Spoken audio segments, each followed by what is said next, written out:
सो आज का हमारा डिस्कशन है न्यूरोजेनिक शॉक। न्यूरोजेनिक शॉक का सबसे इंपॉर्टेंट कॉज होता है स्पाइनल कॉर्ड का ट्रांजेक्शन, यानी कोई भी वो इंजरी जिसमें स्पाइनल कॉर्ड ट्रांजेक्ट हो जाए या कट हो जाए, उसमें अपना क्या होता है, न्यूरोजेनिक शॉक होता है। तो अब हम लोग इसको कैसे समझेंगे भाई? अगर स्पाइनल कॉर्ड चला गया तो सिंपैथेटिक नर्वस सिस्टम गया किसी पर्सन का।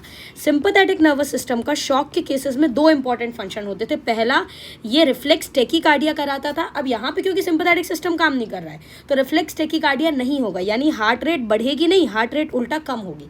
अगर क्वेश्चन में ब्रेडीकार्डिया दिया है तो आपका दिमाग इस ओर चलना चाहिए। Point number 1, clue number 1। दूसरा काम क्या करता था सिंपैथेटिक नर्वस सिस्टम?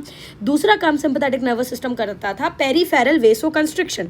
तो पेरीफेरल वेसोकंस्ट्रिक्शन अब होगा ही नहीं, यानी पेरीफेरी में क्या हो जाएगा, वेसो डायलेशन। जो पेरीफेरी की वेसल्स हैं वो क्या होंगी, डायलेटेड होंगी। अगर पेरीफेरी की वेसल्स डायलेटेड होंगी तो पूरा का पूरा ब्लड उसी में इकट्ठा होगा। पेरीफेरी में जो ब्लड वेसल्स है अगर वो डायलेटेड है तो पेरीफेरी में जो ब्लड वेसल्स हैं ब्लड उसी में एक्यूमुलेटेड रहेगा, जिसके कारण जो पेरीफेरी है वो वार्म होगी। तो अभी तक हमने जो भी शॉक पढ़ा उसमें एक्सट्रीमिटीज कूल होती थी, पर जो आपका न्यूरोजेनिक शॉक है उसमें एक्सट्रीमिटीज क्या होंगी, वार्म होंगी। ब्रेडीकार्डिया देखने को मिलेगा।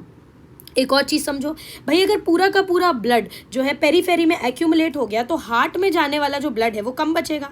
अगर हार्ट में ब्लड कम गया, right, less blood has gone inside the heart, so less blood would come out, है ना। अगर हार्ट के अंदर लेस ब्लड गया है तो कार्डिक आउटपुट भी कम होगा। कार्डिक आउटपुट कम होगा यानी सिस्टोलिक ब्लड प्रेशर भी कम होगा। और हार्ट के अंदर अगर ब्लड कम गया है तो राइट एट्रियम में भी कम ब्लड होगा, यानी जेवीपी भी कम होगा। तो बेसिकली आपको क्या याद रखना है, एसबीपी यानी ब्लड प्रेशर कम है, हाइपोटेंशन के साथ ये पेशेंट आएगा, राइट। जेवीपी कम होगा, ठीक है। पेरिफेरल वस्कुलर रेजिस्टेंस जो है वो आपका कम होगा, वेरी इंपॉर्टेंट, यानी जो वेसल्स हैं वो डायलेटेड होंगी और हार्ट रेट भी कम होगा। तो ये होता है न्यूरोजेनिक।